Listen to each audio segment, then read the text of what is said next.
Entre aclamações, Deus se elevou.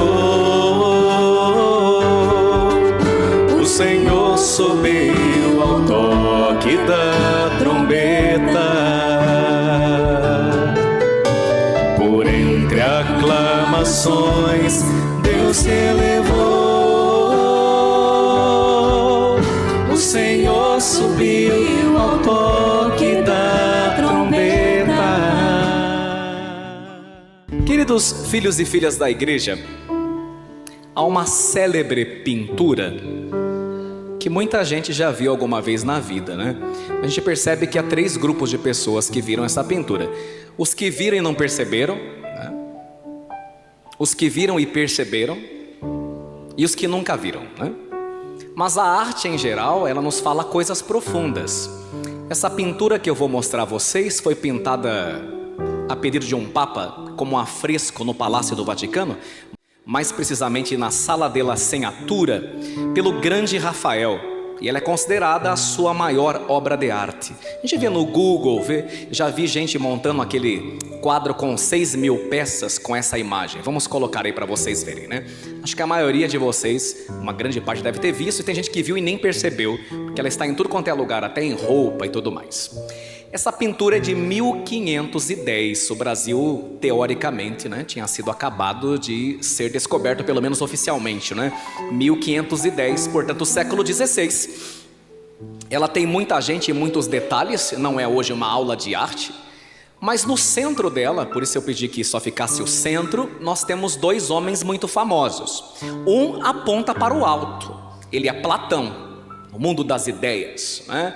O mundo da emoção, do sentimento, do idealismo, né? Daquilo que é ideal, digamos assim, daquilo que é talvez mais romântico.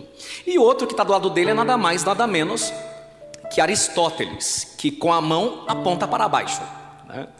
Que é o mundo da razão, do silogismo aristotélico, o mundo da lógica, né? Aquelas pessoas que levam tudo mais na racionalidade. É verdade que Rafael quis contrapor o idealismo com o empirismo, ou seja, aquilo que é mais metafísico está além desse mundo, Platão, e o nosso amigo Aristóteles, aquilo que é provado pela razão, só aquilo que a razão pode examinar é verdadeiro, é lógico, digamos assim, né? É o mundo da empiria.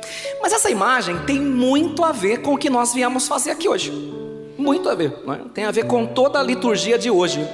Porque a verdade que não quer calar é que a ascensão de Jesus, ou seja, a sua subida, ao mesmo tempo que nos remete a plena glorificação de Cristo, Deus que se fez carne em Belém, agora tem sua humanidade divinizada lá na glória, lá no céu. Ela também marca o envio da igreja aqui na terra. Os missionários, discípulos de Jesus, recebem a força do Espírito Santo para levar o evangelho na terra. Perceba que há um duplo movimento, um movimento que de fato caminha para o céu e um outro movimento que caminha e continua para a terra. A grande mensagem de hoje é: devemos sim voltar os nossos corações para o céu, como o padre daqui a pouco vai dizer na missa, sursum corda, corações ao alto. O nosso coração deve estar no céu, para o qual fomos feitos e remidos, porém sem deixar de testemunhar o evangelho nas realidades concretas que nos cercam. Caso contrário, nós vamos ter um cristianismo muito platônico, nós vamos ter um cristianismo muito romântico, né? Essa semana, atendendo a turma que vai crismar hoje, pode já tirar a imagem para nós. Eu achei interessante, muita gente falando assim: padre, que dó da turma do Rio Grande do Sul, ai como eu tô triste. Tudo bem, isso é um bom começo, mas o que você fez? Você fez algum pix? Você ajudou o regional lá do Rio Grande do Sul, a CNBB? Você deu nem que fosse R$2, não importa quanto, R$5, você fez alguma coisa? Porque caso contrário a gente fica muito Alice no País das Maravilhas. Ai, eu tenho dó, eu choro, fico emocionado, cavalo lá em cima da casa, mas não faz nada. A sua fé se resume a uma coisa meramente teórica, meramente sentimental, e aí sim a gente fica no mundo das ideias, quando na verdade a concretude do evangelho é vivida aqui na terra. Eu olho para o céu para entender como eu devo transformar a terra. nós precisamos olhar com frequência para o céu, porque o céu é nosso paradigma, nosso modelo de como nós devemos deixar essa terra, para que um dia nós possamos rezar o Pai Nosso com mais propriedade, sobretudo naquela parte que a gente diz assim: seja feita a vossa vontade, assim na terra como nos céus. E é muito interessante como Deus planejou o ser humano. Eu vou pedir para a turma do som baixar um pouco o volume aqui para mim do teclado, baixar um pouquinho, não muito, né? Como Deus pensou o ser humano? Deus criou a gente à sua imagem e semelhança. A forma como a gente foi desenhado e projetado já nos fala do modo que a gente vive, do modo que a gente funciona, né? Vou dar um exemplo para você. Vem cá, Zé Paz, por favor, fique aqui em cima, de frente para o povo, né? Veja, segundo a biologia, é uma coisa óbvia, mas tem que ser dita, né? Nós somos considerados seres bípedes. O que é um ser bípede? Tem duas pernas. O que é um quadrúpede? Tem 4, não é isso? Então, ao que nos consta, nós somos bípedes, né? Veja a nossa compleição física. Somos bípedes, 2 pés fincados no chão. Porque quem sou eu? Já dizia Ortega y Gasset: eu sou eu e minhas circunstâncias, não tem como fugir dela. A cidade que eu vivo, o bairro que eu vivo, a paróquia que eu vivo, a família que eu nasci, não adianta fugir da sua realidade.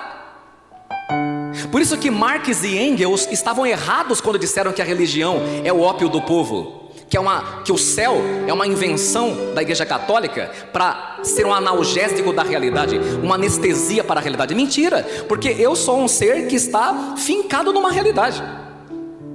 Mas depois, seguindo o nosso corpo, nós temos o tronco, a caixa torácica. E dentro dessa caixa torácica, o que nós temos aqui? O coração, que está como que no meio dessa construção, dizendo aquilo que nós devemos amar. E no alto, nós temos a cabeça, que aponta para onde? Para o céu. Porque o ser humano é essa mescla de terra e de céu, permeado e equilibrado pelo amor. É isso que nós vamos entender. Então, se de quando em quando você não olhar para o céu, você vai pirar. Pode voltar, Zé Paz. Você vai pirar. Sabe por quê? Porque somente a terra não faz sentido. Haverá momentos na sua vida e na minha em que nós não compreenderemos alguns capítulos de nossa história. É a perda de alguém querido, é a doença que chega sem avisar, é a traição de alguém no qual nós confiávamos, e há momentos em que parece que nada faz sentido aqui na terra. Neste momento nós temos que aprender sim a olhar para o céu, mas não para fugir de nossa circunstância, pelo contrário, para enfrentarmos com mais propriedade e sabendo o seguinte, e guarde bem isso: quando aqui na terra nada fizer sentido, lembre que aqui é caminho, não destino. Guarde isso. Porque haverá momentos que a gente não vai saber interpretar as circunstâncias que se abateram contra nós. Então, quando aqui na terra nada fizer sentido, lembre-se que aqui é caminho, não destino. Olhe para o céu, mas não como fuga, para que o céu te ajude a ressignificar a tua terra. E essa é a primeira mensagem. A segunda, não menos importante: quando o padre chegou aqui hoje, ele disse: oremos.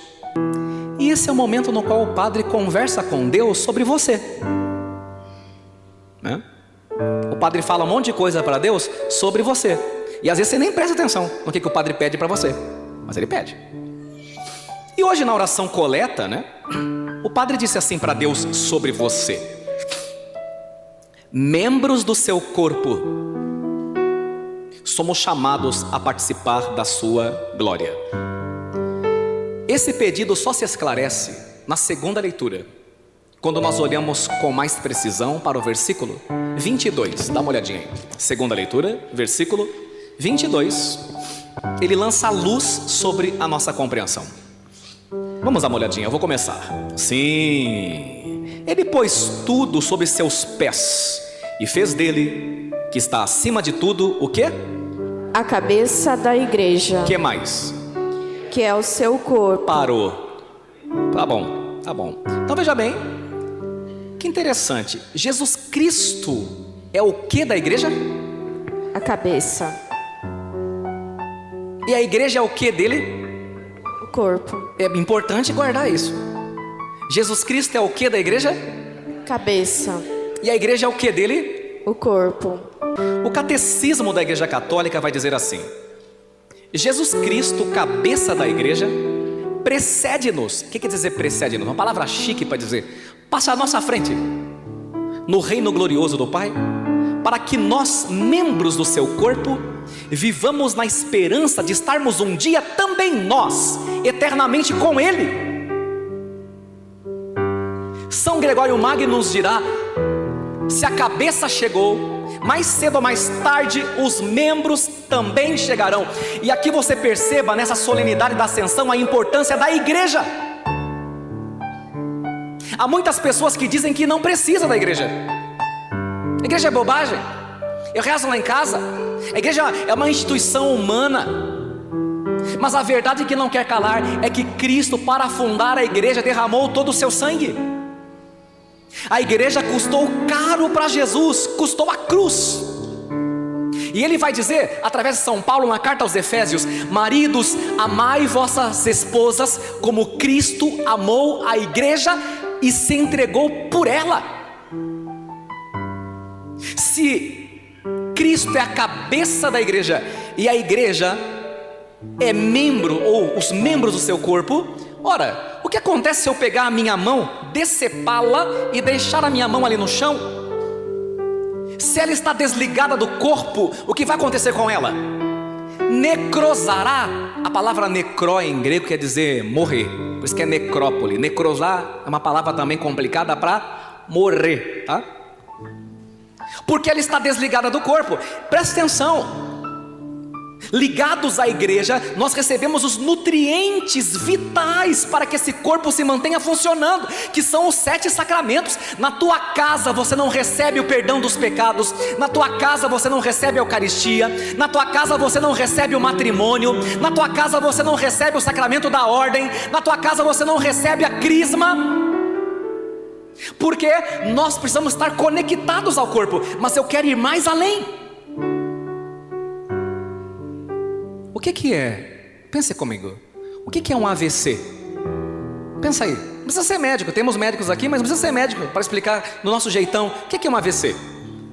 Por que a pessoa tem um problema lá, um aneurisma, estoura uma veinha do cérebro, para de mexer o braço? Por quê? Cortou o quê?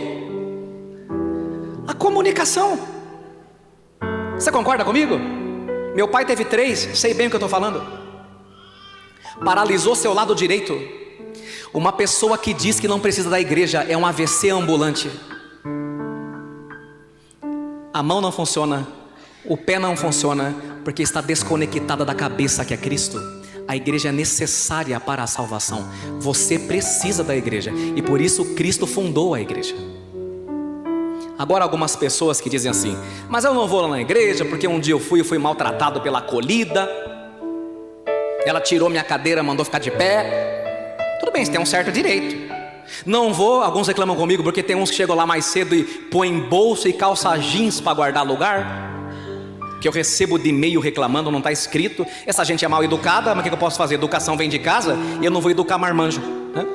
Não dá para educar marmanjo, vocês concordam comigo? Criança na catequese ainda dá, mas marmanjo não dá. Só o Espírito Santo, né? Qualquer pessoa em sã consciência sabe que eu não posso botar lá a minha bolsa guardando lugar, né? Se tiver um mínimo, né? Nem no banco, nem no terminal, e muito menos na igreja, né? Ou então porque um padre foi mal educado, né? Ou deu um mau testemunho, a pessoa fala assim: não vou mais na igreja, porque lá tem um monte de pecador, né? É o mesmo que dizer para Jesus, quando ele chamou os 12: olha Jesus, eu até gosto do Senhor, eu acho o Senhor um cara simpático, mas o Senhor tem andado com um tal de Judas aí, que não é muito de confiança não, e por causa do Judas eu não vou entrar no grupo dos 12. Nós sempre teremos Judas. Se Cristo teve um Judas, tu também terás, porque você não é maior que o seu Senhor, certo? Só que o Judas não seja desculpa para que você saia do grupo de Jesus, dos íntimos de Jesus, dos amigos de Jesus, que são seus discípulos. Não sei se sabem, mas se não sabe é bom saber. Segundo 2023, a percentagem de católicos no Brasil é de 64,4%. Alguns dizem 70%, mas vamos deixar para 64%. O público evangélico, segundo dizem, é de 20%, porém pulverizados em 9.000 instituições. Certo? Então não é um bloco unívoco, e nem tem doutrina unívoca entre si. Cada denominação acredita numa coisa. Numa você pode separar, na outra você não pode. Numa você pode beber, na outra você não pode. Uma pode ver TV, na outra você não pode. É uma bagunça. Mas católicos são 64,4%, no máximo 70%, segundo o mais recente IBGE. Desses 70% de católico do Brasil, porque não sei também se você sabe da última, do mundo inteiro, 10% dos católicos do mundo está no Brasil. O Brasil é o dízimo de católicos, sabia disso? 10%. Portanto, ele é chamado o país mais católico do mundo. Mas desses 70%, apenas 8% vai à missa no domingo. 8%, porque são católicos de IBGE ou de Sexta-feira Santa. Não são discípulos de Jesus. Não são. São batizados pagãos.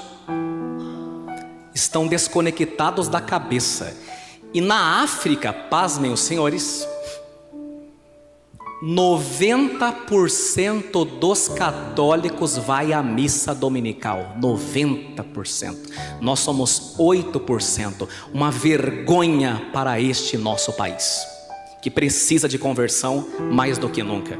Caso contrário, o céu será uma idealização e jamais uma realidade. E agora eu posso terminar. E como vou terminar? Com um fato que aconteceu numa catequese por aí.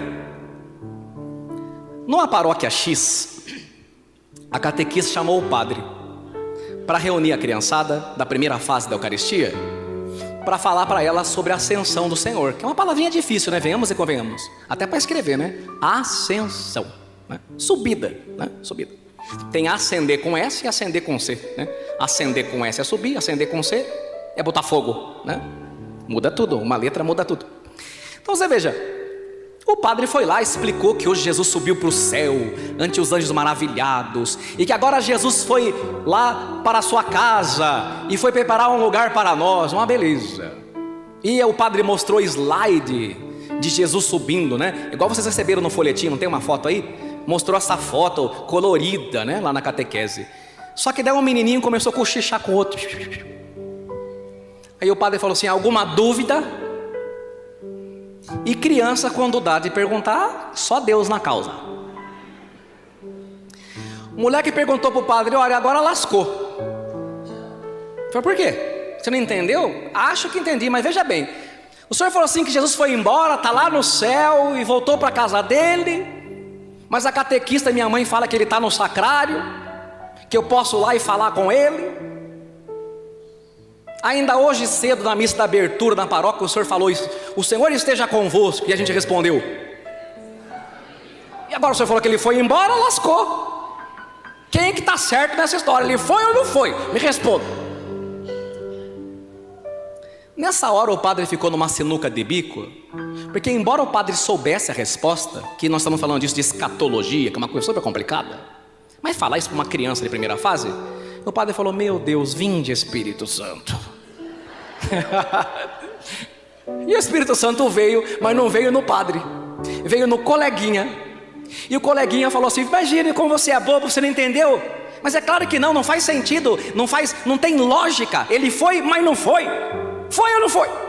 E o molequinho falou assim: você não entendeu, eu vou explicar para você. E o padre falou: ixi, vão complicar ainda mais. E o molequinho falou assim: veja bem, o céu é onde mora Jesus, mas a igreja é onde ele trabalha. É igual meu pai, ele mora com a gente lá em casa, eu quase não vejo ele, mas à noite né? Que ele chega em casa. Durante o dia ele trabalha na Toyota. Você entendeu? Aí o padre percebeu que na resposta simples da criança estava escondida uma grande verdade. É verdade. O céu é a casa de Jesus. Mas o lugar onde ele atua, trabalha, nos nutre, nos alimenta, nos protege, é a igreja. Porque a igreja é necessária para a salvação. Por fim, caríssimos, quero fazer hoje aqui um convite, uma proposta de evangelização para nós. O Senhor já fez bem a parte dele, mas agora a gente tem que transformar a terra, né? E como a gente vai fazer isso? Testemunhando nosso Senhor. E como é que a gente vai testemunhar nosso Senhor? Eu lhes proponho um projeto. E o projeto é o seguinte: ao invés de falar para as pessoas o que Jesus pode fazer por elas, comece a contar para elas o que Ele já fez por você. Em toda oportunidade que você tiver, lá na fábrica, né? Lá na empresa, lá na escola, dê oportunidade. Lembre-se que nós temos o maior número possível de almas para salvar e que a gente tem pouco tempo, porque o Senhor quer nos congregar todos um dia lá no céu. Todos nós Ele quer elevar para a glória eterna, e nós temos que evangelizar. Não tenha vergonha de falar de Jesus. Faça memória do que Ele já fez pela sua mãe, do que Ele já fez pelo seu pai, do que Ele já fez por você, e não perde a oportunidade de contar. Assim o número de discípulos crescerá cada vez mais. E quando a gente se der por si, estaremos todos elevados junto com o Senhor na nossa casa verdadeira, que é a casa celeste, que é a casa paterna. Assim seja. Amém. Por entre aclamações Deus se elevou, o Senhor subiu ao toque da trombeta.